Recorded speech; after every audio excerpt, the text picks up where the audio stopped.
आपको पता है स्वास्थ्य सेवाएं जो है ना वो हमारे समाज की वो रीढ़ की हड्डी है, वो बैकबोन है इस समाज की। लेकिन इन सेवाओं के साथ एक दिक्कत है कि इसमें जो हम जो भी प्रोसेस करते हैं तो उससे जो कचरा उत्पन्न होता है वो हमारे समाज के लिए उतनी ही गंभीर चुनौती है। तो जिसे हम बायोमेडिकल वेस्ट कहते हैं, ये बायोमेडिकल वेस्ट जो हमारे अस्पतालों से, नर्सिंग होम से, क्लिनिक और जो लैब होते हैं जिसमें सारा टेस्ट किया जाता है, सारे लैब जो रिसर्च किए जाते हैं, इन सब से जो एक कचरा निकलता है वो सामान्य कचरा नहीं होता है। और क्योंकि वो सामान्य नहीं कचरा होता है, वो कचरा क्या कर सकता है कि वो जिस तरीके से ये हमारा स्वास्थ्य अस्पताल जो होते हैं वो स्वास्थ्य सेवाएं देते हैं, तो उसी तरह वो कचरा भी लोगों को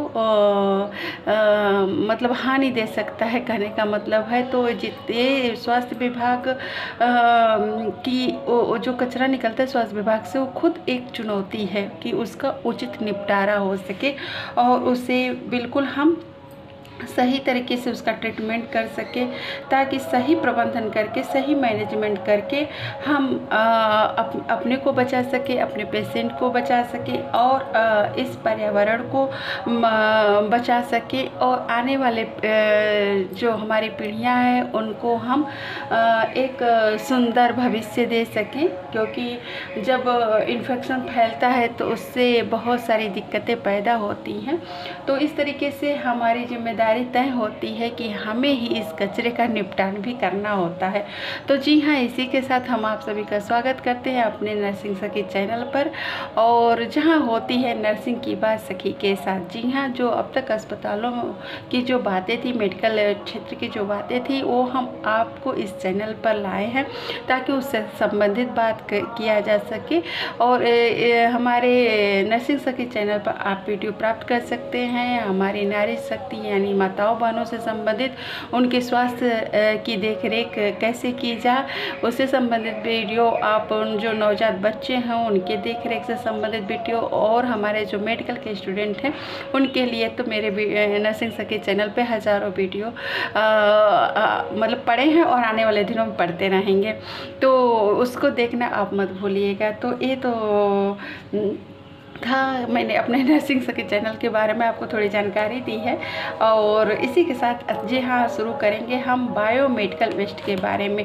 जी हाँ, ये हमारे अस्पताल के लिए एक चुनौती है और उस चुनौती का सही तरीके से निपटारा कैसे हो सके तो इसके बारे में जानते हैं। और जो हमारे अस्पताल के लोग हैं वो जानते ही हैं कि जब हमारी कायाकल्प की टीम आती है तब भी इससे बहुत सारे क्वेश्चन किए जाते हैं। कायाकल्प पे मैंने वीडियो बनाया, वो आप सभी लोग बिल्कुल देखिएगा। तो उसी के लिए हमारे सारे स्टाफ इस वीडियो को देखें और स्टूडेंट देखें, क्योंकि इसमें से हज़ारों क्वेश्चन पूछे जाते हैं। बायोमेडिकल चैप्टर ऐसा एक महत्वपूर्ण चैप्टर है हमारे अस्पताल के लिए। तो चलिए जल्दी से फिर शुरू करते हैं। जी हाँ, बायोमेडिकल, सबसे पहले हम जानते हैं कि बायोमेडिकल वेस्ट होता क्या है। तो जी हाँ, बायोमेडिकल वेस्ट वह कचरा है जो ह्यूमन या एनिमल ट्रीटमेंट या मानव या पशु चिकित्सा, मतलब केवल इसमें जो बायोमेडिकल वेस्ट है वो ह्यूमन से जुड़ा नहीं है बल्कि एनिमल से भी जुड़ा हुआ है। उसके भी ट्रीटमेंट से जो कचरा वेस्ट निकलता है उसको भी इसमें शामिल किया गया है।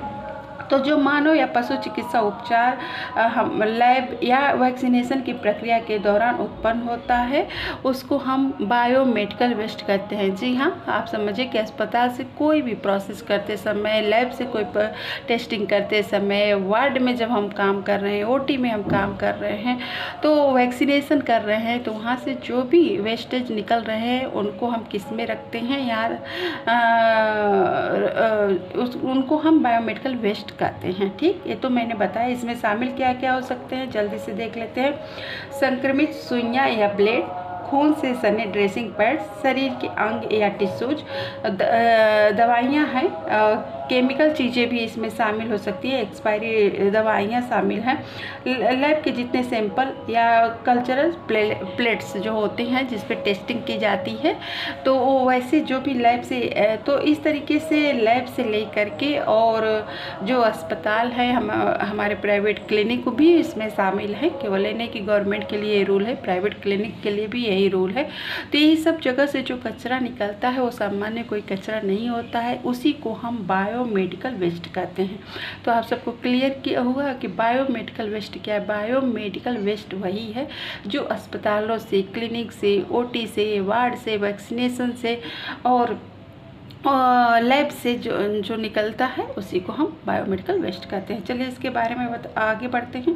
जो ये वेस्ट होता है वो कितने प्रकार का होता है, तो जो वेस्ट होता है वो 2 प्रकार का होता है। ये आपसे पूछा जा सकता है, सॉलिड वेस्ट होता है और लिक्विड वेस्ट होता है। सॉलिड वेस्ट में जो सॉलिड चीज़ें रहती है जैसे कि कैथीटर है, ट्यूब है, ग्लव्स है, ड्रेसिंग है, कॉटन स्वब है, ये सब सॉलिड वेस्ट में आएगा। वही लिक्विड वेस्ट में है जो बॉडी जैसे हमारे बॉडी फ्लूइड से जो चीज़ें निकलती हैं, ब्लड है, वोमिटिंग है, हमने यूरिन है और तमाम तरीके के लिक्विड वेस्ट के अंतर्गत ये चीज़ें आती हैं। इसके आगे अगर हम बढ़ते हैं तो अभी हम बता रहे हैं बायोमेडिकल वेस्ट के बारे में। इससे आगे ये वीडियो आप बिल्कुल देखें, बहुत ही इम्पॉर्टेंट है और मैंने आप सबके लिए ही ये सारी चीज़ें लिख पढ़ के बनाई है, तो आप बिल्कुल इस पर फोकस करिएगा। टाइप्स ऑफ बायोमेडिकल वेस्ट यानी कितने प्रकार का वेस्ट मतलब आता है, तो इसको आइए देखते हैं कि कितने प्रकार का वेस्ट। तो वहाँ मतलब था कि वो कितने सॉलिड और जो लिक्विड वेस्ट होते हैं वो कहाँ कहाँ से हमको मिलते हैं ये हम जानते हैं। तो जैसा मैंने दिखाया है आपको, देखिए इन्फेक्शन वेस्ट मतलब इन्फेक्शन वेस्ट का मतलब है कि ब्लड है, बॉडी फ्लूइड है, वो सब क्या है, इन्फेक्शन वेस्ट कहे जाते हैं। ऐसे पैथोलॉजिकल वेस्ट जो टिश्यूज है, बॉडी पार्ट्स है, प्लेसेंटा है, तो ये सब पैथोलॉजिकल वेस्ट कहे जाएंगे। वहीं शार्प वेस्ट का मतलब है जितनी भी नीडल है, ब्लेड है, मतलब सर्जिकल इंस्ट्रूमेंट है जो जिससे हमको कटने या चुभने का डर होता है, वो सब शार्प नुकीली चीज़ें होती हैं, उस प्रकार की वेस्ट है। फार्मास्यूटिकल वेस्ट यानी यहाँ से दवाओं का जहाँ स्टोर होता है वहाँ से एक्सपायरी दवाएं वेस्ट के रूप में निकलती हैं। केमिकल वेस्ट यानी रासायनिक वेस्ट भी अस्पतालों में होते हैं, जैसे डिसइंफेक्टेड करते वक्त हम इसका प्रयोग करते हैं। लैब रसायन और साफ सफाई में उपयोग करने वाले जो केमिकल होते हैं वो केमिकल वेस्ट कहलाते हैं। ये इसी तरह टॉक्सिक वेस्ट होते हैं, कैंसर के इलाज में उपयोग होने वाली दवाओं से उत्पन्न वेस्ट होता है। ये जनरल वेस्ट जो संक्रमित नहीं है, जैसे कि हमारे सिरिंज और सिरिंज होती है जो रैपर में होती है, आईवी सेट होता है जो रैपर में होता है, तो इस तरीके से कोई ऐसे रैपर वाली चीज़ें, खाने पीने की चीज़ है अगर वहाँ पर अस्पताल में है तो उसे भी तो किसी डस्टबिन में डालेंगे तो उनमें इन्फेक्शन नहीं है। तो इस तरीके से ये तमाम जगह से हमारे कचरा पहले निकलते हैं, इसको आपने इसमें जाना। ठीक, अब आगे बढ़ेंगे। फिर क्या हुआ, आपको यहाँ एक जानकारी हम दे दें कि BMW बायोमेडिकल वेस्ट को हमारे इंडिया में अभी जुलाई 1998 से रेगुलेट किया जा रहा है, नियम बना है। उससे पहले नियम था ही नहीं, लेकिन 1998 में जा कर के इसे ministry of environment and forest department के द्वारा इसे रेगुलेट किया गया 1998 में। इसके लिए कानून बनाए गए, ठीक है, और उसी को अभी आगे और बात करेंगे कि क्या हुआ। तो इस तरह कानून बना, फिर क्या हो उसके बाद देखिए इस तरीके से तो वेस्ट मतलब हुआ कि इस तरीके से हम वेस्ट को बांटेंगे और इस तरह कचरा निकलता है। फिर उसके लिए तब महसूस हुआ कि कलर कोडिंग सिस्टम, उसके बाद जब ये बटा उसके बाद समझ में आया कि अगर हम इसके लिए कलर दिए दे ताकि उस कलर से उसमें उसी प्रकार के वेस्ट को मतलब लोग डालेंगे, तो इसीलिए आया कलर कोडिंग सिस्टम। भारत सरकार के स्वास्थ्य मंत्रालय ने बायोमेडिकल वेस्ट मैनेजमेंट रूल्स 2016 के तहत कलर कोडिंग सिस्टम लागू किया है। जी हाँ, अभी देखिए कितनी जल्दी 2016 में एक कलर कोडिंग सिस्टम लागू हुआ है। लेकिन हमें तो लगता है इससे हमें तो पहले ही अवेयर हो जाना चाहिए था बहुत, लेकिन फिर भी चलिए देर आए दुरुस्त आए, वही वाली बात है। तब क्या हुआ, तब आपके 5 तरीके के कलर कोडिंग सिस्टम को बनाया गया अस्पताल में, ताकि हम क्या करें, हर एक जो कचरा है वो, इसलिए इसकी ज़रूरत महसूस हुई कि हम अधिक इन्फेक्शन वाला कचरा है, कम इन्फेक्शन वाला कचरा, या इन्फेक्शन वाला है ही नहीं, तो इस तरीके से सबको बांटा गया। उसके साथ साथ भी क्या ज़रूरत पड़ी कि हम देखिए हमेशा जो बायोमेडिकल का सिद्धांत है 3 चीज़ों पे कार्य करता है। रिड्यूस, हमको क्या करना है, बहुत जो चीज़ें हैं उसको हमें कम से कम, मतलब इन्फेक्शन की चीज़ों को हमको कम से कम फैलाना है। फिर क्या है, रिड्यूस, रिकवर, एक मिनट,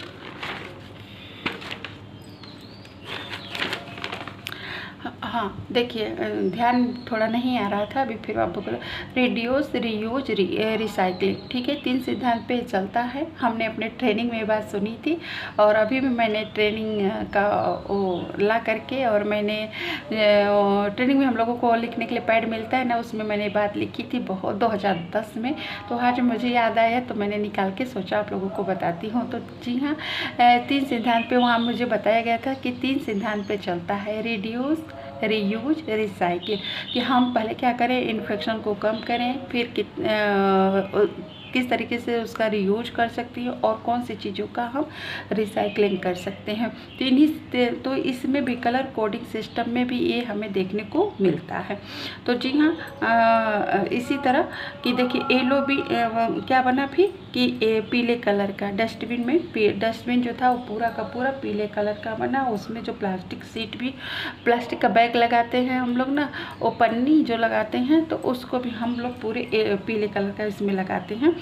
और एक चीज़ और नोट करिएगा, नहीं कि रेड कलर की आपकी बकेट है तो उसमें आप येलो कलर का ले जाके थैला लगा दीजिएगा प्लास्टिक वाला, और दूसरे मत लगाए, क्योंकि कलर कोडिंग है। जब आपका वेस्ट कलेक्ट करने वाला ले जाता है ना, जो आता है कलेक्ट करके ले जाता है, तो वो फिर उस हिसाब से वहाँ पे उसका मैनेजमेंट किया जाता है, ट्रीटमेंट किया जाता है। तो इस तरह हमें हमेशा वही थैला लगाना है हर डस्टबिन में जिस कलर कोडिंग का वो डस्टबिन है, ठीक। तो ये मैसेज था आप लोगों के लिए। फिर आगे बढ़ते हैं इस चैप्टर पे।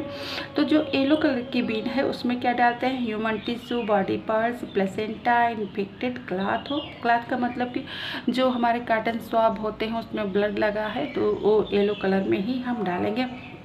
ड्रेसिंग पैड कहने का मतलब है जो जिसमें इन्फेक्शन है, जो ज़्यादा इन्फेक्टेड चीज़ है वो क्या है, येलो कलर के डस्टबिन में जाएगी। इसी तरह जो रेड कलर की बीन बनती है उसमें संक्रमित प्लास्टिक, यानी इसमें प्लास्टिक की चीज़ें जाती हैं, जैसे हमारे बहुत सारे IV जो ट्यूब, कैथीटर निकलते हैं, ज़्यादातर निकलते हैं, यूरिन बैग है, ब्लड वाला बैग है जो प्लास्टिक का, और IV सेट है, बोतलें हैं, वो सारी ये चीज़ें इसमें जाती हैं। यहाँ तक कि जो सिरिंज है उसके हाफ कटर से काट देते हैं तो वो तो वाइट वाले में डालते हैं ना, और लेकिन जो पीछे का सिरिंज है वो पूरा भाग वो ला करके हम रेड कलर के बीन में डालते हैं।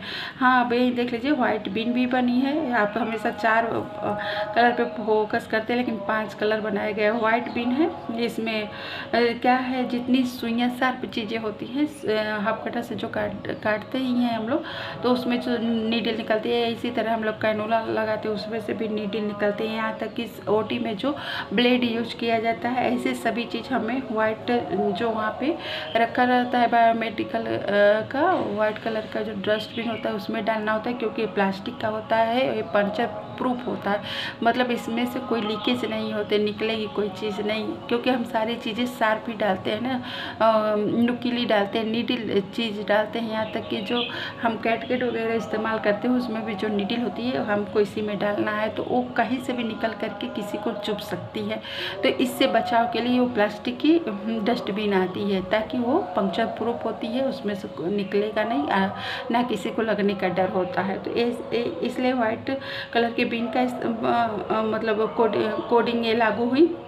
Colour coding. फिर ब्लू में जो शीशियाँ बोतलें का, इसमें ज़्यादातर लैब में जो टेस्टिंग वगैरह करते जो ट्यूब होती है, स्लाइड होती है और हमारे दवा की जो शीशी होती है, ये सब चीज़ को हम क्या करते हैं, ब्लू यानी नीले कलर के डस्टबिन में डालते हैं। ब्लैक मैंने कहा ब्लैक में कोई भी हमें मतलब हानि देने वाला कचरा नहीं होता है। हम घरों में भी ऑफिस में भी ब्लैक कलर के डस्टबिन का इस्तेमाल करते हैं। इसमें वही चीज़ है जैसे हमने रैपर है, ग्लव्स निकाल रहे हैं उसका रैपर है, ये सारी चीज़ें डाल सकते हैं। आप अपना टिफ़िन बॉक्स आप ले गए हैं ड्यूटी करते वक्त, उसमें कोई चीज़ बची है वो डाल सकते हैं आप इसमें।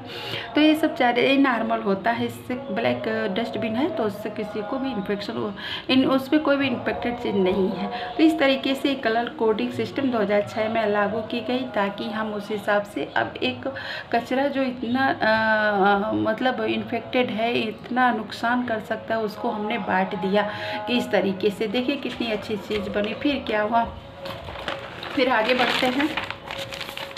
फिर बायोमेडिकल वेस्ट के निपटान की यानी उसके निपटान ट्रीटमेंट की क्या प्रक्रिया है ये जानते हैं। सबसे पहले देखिए डिस्पोजल प्रोसेस के अंतर्गत क्या होता है, सेग्रीगेशन हो आप हॉस्पिटल वेस्ट, यानी सेग्रीगेशन मतलब इसको बंटवारा किया गया। जैसे कलर कोडिंग बना ना, मतलब बंटवारा किया गया, उस कचरे का बंटवारा करने के लिए कलर कोडिंग सिस्टम आया ताकि कचरे देखिए किस तरह से बट गए ना, प्लास्टिक का अलग में, पीला में इन्फेक्टेड चीज़ हो गई और कॉटन और सॉलिड मतलब वेस्ट हो गया, और ब्लू में ज़्यादातर कांच की चीज़ें हो गई। तो इस तरीके से क्या हुआ, सबसे पहले डिस्पोजल प्रोसेस के अंतर्गत कि बंटवारा हो गया कचरे का। फिर क्या हुआ, कचरे को उस तरीके से आप देखते हैं कि जहाँ अस्पताल में हम लोग खुद स्वयं करते हैं कि कचरा इस तरीके से सेग्रीगेशन करते हैं। फिर क्या होता है, फिर जैसे 24 घंटे में वो पूरा थैला नहीं भरना चाहिए, डस्टबिन पूरी नहीं भरनी चाहिए, 1/3 ही भरी हुई होती है ताकि पूरी भर जाएगी तो गिरेगा, इन्फेक्शन जगह जगह फिर बिखरेगा और फिर एटमॉस्फेयर में भी वो चीज़ जाएगी, लोगों को उससे इन्फेक्शन लगेगा। तो इसीलिए 1/3 ही भरते हैं। फिर ये सब चला जाता है कर्मचारी उठा करके, और हर अस्पताल में एक इसके लिए बायोमेडिकल वेस्ट के लिए एक कमरा बना होता है जो अस्पताल से थोड़ा सा हटके होता है, तो वहाँ पे इसको रख दिया जाता है। और BMW की बकेट, ये जो लिखा है वही हम आपको बता दे रहे हैं, स्टोरेज ऑफ वेस्ट मतलब वही स्टोर करते हैं, वहाँ पे स्टोर होता है। फिर क्या होता है, फिर ट्रांसपोर्टेशन ऑफ वेस्ट होता है। जी हाँ, वो BMW की बकेट को कलेक्ट करने के लिए आता है और बाकायदा हम लोग सिग्नेचर भी करते हैं कि हाँ वो आया, वो अपने साथ लेकर के जाता है। तो वो क्या होता है, वो 48 आवर्स में आता है या कहीं ज़्यादा, जिस हिसाब से मतलब अस्पताल की रिक्वायरमेंट है उस हिसाब से आता है। तो 24 घंटे में एक बार आता है और वो अस्पताल के अंदर नहीं आता है, बल्कि वो वहीं से अपनी गाड़ी लगाता है और वहाँ से लेकर के चला जाता है। तो यही है डिस्पोजल ऑफ प्रोसेस के अंदर कि पहले तो हमने कचरे की डस्टबिन को बांट दिया है और फिर कचरा एक कलेक्ट हो गया तो उसको हम एक जगह स्टोर जहाँ उसका बना है BMW के स्टोर का केबिन, उसमें स्टोर कर देते हैं। फिर वो ट्रांसपोर्टेशन वाला आता है और लेकर के उसको चला जाता है। वो वहाँ ले जाता है जहाँ एक जिले में बड़े पैमाने पे एक इसके मैनेजमेंट का बना हुआ है, प्लांट लगा हुआ है, तो सारे जगह से वो वहाँ पर इसी तरह ट्रांसपोर्टेशन के माध्यम से जाता है। फिर वहाँ उचित तरीके से वहाँ निपटान होता है क्योंकि वहाँ पर इसका BMW का प्लांट ही लगा है। फिर वहाँ पे फिर क्या होता है, और इसके अलावा हम जैसे उसमें देख लेते हैं कि हम किसका हम ऑटोक्लेविंग वहाँ पे हो सकता है, किसको इंसिनेशन कर सकते हैं, किसको केमिकल डिसइंफेक्शन के द्वारा ठीक कर सकते हैं, किसको माइक्रोवेविंग कर सकते हैं। तो इस तरीके से ये इसके निपटान की विधि है। जो सबसे इसमें ज़्यादा इन्फेक्शन की चीज़ें रहती है उसका क्या होता है, इंसिनरेशन होता है, मतलब उसको जला दिया जाता है। ठीक है, फिर उसी तरह किसको गड्ढे में, डीप गड्ढे में डालना है। तो इस तरह के तमाम चीज़ों के द्वारा फिर क्या कचरे का निपटान होता है, जो कि ये उचित प्रक्रिया है। फिर उस तरीके से फाइनल डिस्पोजल होता है। फिर क्या है, मैंने कहा हमेशा कि आप अपने अस्पताल में ये ध्यान रखिएगा कि जब भी हो कचरा तो आप 48 घंटे से अधिक ये कचरा नहीं इकट्ठा करके रख सकते। इस क्वेश्चन को भी आप नोट कर लीजिएगा, कोई भी पूछ सकता है। तो 48 घंटे से ज़्यादा नहीं रख सकते, क्योंकि ये कचरा जो है इन्फेक्टेड के साथ साथ है, इसमें स्मेल भी बहुत होती है, क्योंकि हमने कोई प्रोसेस किया है तो वहाँ से ब्लड निकला है, वोमिटिंग निकली है, फ्लूइड निकला है, तो बताइए 48 घंटे बाद वो कितना बदबू करेगा। तो इसीलिए है कि 48 घंटे के भीतर आपको इसका डिस्पोजल कर देना है।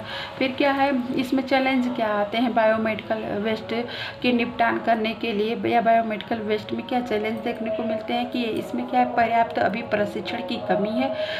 क्योंकि संसाधनों का भी उतना अभाव नहीं कि हर एक को इसमें प्रशिक्षण दिया जा सके। और जो प्राइवेट क्लिनिक होते हैं वहाँ बहुत ज़्यादा इस रूल को सख्ती से लागू नहीं किया जाता है। फिर क्या है सोल्यूशन इसका कि ट्रेनिंग बिल्कुल होनी चाहिए। ऑल हेल्थ वर्कर्स को समय समय पे ट्रेनिंग देना चाहिए, और जो रूल्स बने हैं बायोमेडिकल वेस्ट के लिए उसको सख्ती से लागू करना चाहिए। और डिजिटल इसकी हो सके तो ट्रैकिंग करानी चाहिए कि हर अस्पताल से कैसे कचरा निकल रहा है, निपटान के लिए सही तरीके से जा रहा है कि नहीं, उसको कलेक्ट करने वाला भी सही समय पे आ रहा है कि नहीं। तो ये सब चीज़ें बायोमेडिकल वेस्ट से जुड़ी थी, तब मैंने सोचा कि अंत में मैं आप सभी को ज़रूर बताऊंगी। फिर क्या है, अगर आप नर्सिंग ऑफिसर हैं तो आपकी रोल इसमें क्या है, ये भी सुन कि हम ही इसके फ्रंट लाइन योद्धा हैं। ठीक है, हमारी जिम्मेदारी होती है क्या है कि हम वेस्ट का सही तरीके से मतलब उसका सेग्रेशन कराएं, और ट्रीटमेंट से पहले वो सही तरीके से सुरक्षित जगह रखा जाए। और इससे क्या हो सकता है, हम अपना बचाव करेंगे, अपने अस्पताल का बचाव करेंगे, अपने पेशेंट का बचाव करेंगे, अपने इन्वायरमेंट का बचाव करेंगे, और उसकी रिपोर्टिंग भी समय समय पे करें। और जो ट्रेनिंग आती है अगर, तो उसमें भी हमें सम्मिलित होकर के जानना चाहिए बायोमेडिकल वेस्ट के बारे में। अब हम क्या कर सकते हैं, थोड़ी सी मेरी बात हो जाए तो बायोमेडिकल वेस्ट का सही प्रबंधन करके हम अपने तरीके से योगदान दे सकते हैं वातावरण को स्वच्छ रखने में, और हम मानवता, पर्यावरण या आने वाली पीढ़ियों की सुरक्षा को भी तय कर सकते हैं। और हमारे सारे, चाहे वो हम नर्स हैं, डॉक्टर हैं, या हमारे ऑल हेल्थ वर्कर्स हैं, हम सबकी जिम्मेदारी है कि हम इसे गंभीरता से लें और बायोमेडिकल वेस्ट को अच्छी तरीके से इसका निपटान कराना सुनिश्चित करें। क्यों? क्योंकि क्लीन हैंड, क्लीन हॉस्पिटल और क्लीन इंडिया के लक्ष्य की ओर बढ़े। और ये हम बायोमेडिकल के लिए हमें शपथ लेना चाहिए कि हम मतलब क्लीन हैंड रखेंगे, क्लीन हॉस्पिटल रखेंगे, और अपने इस तरीके से क्लीन इंडिया रखेंगे, मतलब कि अपने इंडिया में सहयोग कर सकते हैं, अपने देश के लिए कुछ कर सकते हैं। ठीक है, तो आज के लिए बस इतना ही। बहुत इम्पॉर्टेंट टॉपिक है, इसे आप लास्ट तक ज़रूर देखिएगा। और इसके साथ ही अगर इस वीडियो आप लोगों को अच्छी लगे तो बिल्कुल एक दूसरे के पास शेयर करिएगा, और प्लीज़ लाइक शेयर कमेंट तो करिएगा। साथ में सब्सक्राइब भी मेरे चैनल को ज़रूर करें। नर्सिंग सखी आप सबकी सखी सहेली बन करके आगे तक जाए, चैनल के माध्यम से आगे तक हम इसी तरह आप लोगों को कोई ना कोई इम्पॉर्टेंट टॉपिक से रूबरू कराते रहेंगे। और बिल्कुल हमें यहाँ तक कि मैंने आप सबको दिखाने के लिए देखिए बनाया भी यहाँ पे है कि बस येलो कलर की पेन मेरे पास नहीं है, तो इसे इस तरह देखिए येलो कलर है, रेड कलर है, ब्लू और ब्लैक वाइट। हमें एक दिन इसमें लिख के भी बताएंगे कि किस तरीके से इसके अंदर चीज़ें जाती हैं, उसी के लिए बनाए हैं। लेकिन अभी बस इस तरीके से ये बता दिए कि 5 तरीके की हमें डस्टबिन प्रोवाइड कराई गई है बायोमेडिकल वेस्ट मैनेजमेंट के थ्रू। तो क्या होता है कि देखिए जो यहाँ पे एक चीज़ मैं बता दूँ कि येलो कलर की जो बिन होती है उसमें जो चीज़ होती है वो सबसे ज़्यादा इन्फेक्टेड होती है, तो उसको क्या किया जाता है कि इंसिनरेशन किया जाता है, मतलब कि जला दिया जाता है। जो रेड कलर की बिन होती है उसमें प्लास्टिक की चीज़ें होती है, तो इसका क्या होता है, ये रिसाइकलिंग की जाती है, फिर ये प्लास्टिक की चीज़ की रिसाइकलिंग हो जाती है। ब्लू की भी वही है, रिसाइकलिंग हो जाती है। और ब्लैक बताया मैंने नॉर्मल होता है, और वाइट जो होता है उसमें जो नीडल होते हैं, ब्लेड होते हैं, शार्प चीज़ें होती हैं, तो ये पंचर प्रूफ होती है, तो आप इसमें डालिएगा। ठीक है, और भी आपको कोई वीडियो मेरे चैनल के थ्रू किसी सब्जेक्ट पे चाहिए मेडिकल के क्षेत्र से, तो आप मुझे कमेंट कर सकते हैं। आप सबको भी कैसी लगी मेरी वीडियो बिल्कुल कमेंट के थ्रू बताइएगा। और चलिए आज के लिए बस इतना ही। Have a good day, bye bye, thank you very much, I love you, thank you.